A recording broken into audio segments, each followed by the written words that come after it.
I was at school and we were always doing exams when Glastonbury was on. So it just seemed ridiculously unfair that you could turn on the TV and there was all these people having an amazing time and you were having to learn about, you know, the capital of Hungary. Which is? Budapest.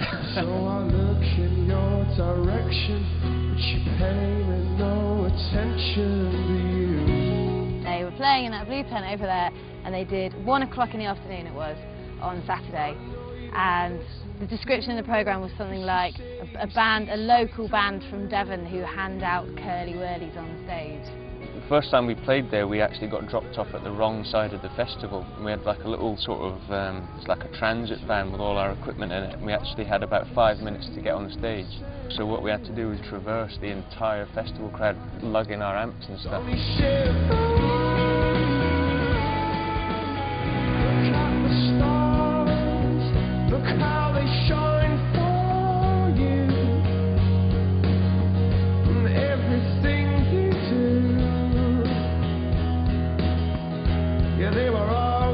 It's always flattering to have been first on in the new band's tent to then slightly bigger stage, slightly later on in the afternoon, so you're feeling of some sort of progress. All the things that you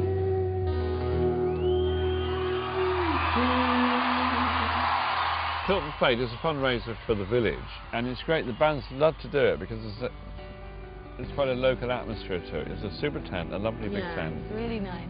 And they love it. The Strokes were going to do it, weren't they? Yeah. And then they pulled out. I was sitting on a bench in Soho. I was absolutely desperate and walking up and down the kitchen for, so what am I going to do? And she said, phone Chris.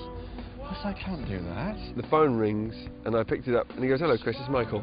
I said, I really hate to do this, Chris, but I said, we're in a real spot for Friday night. Worst case scenario. He said, what, this Friday? I said, yeah, this Friday. He was so grateful that we'd just come through at the last minute that in a moment of madness he offered us the headlining slot for the next year.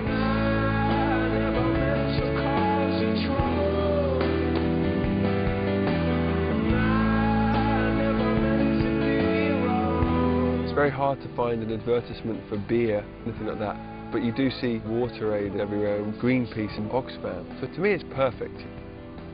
The symbol of everything good, in my mind.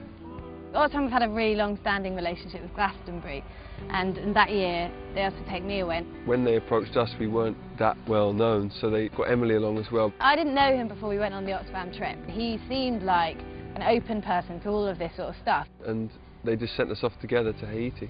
It was quite a shock to us, and we similar kind of ages and backgrounds, I suppose, and it really sort of changed everyone, and you can see now in the way that they've gone off to take it to various places, particularly in America, which is really good.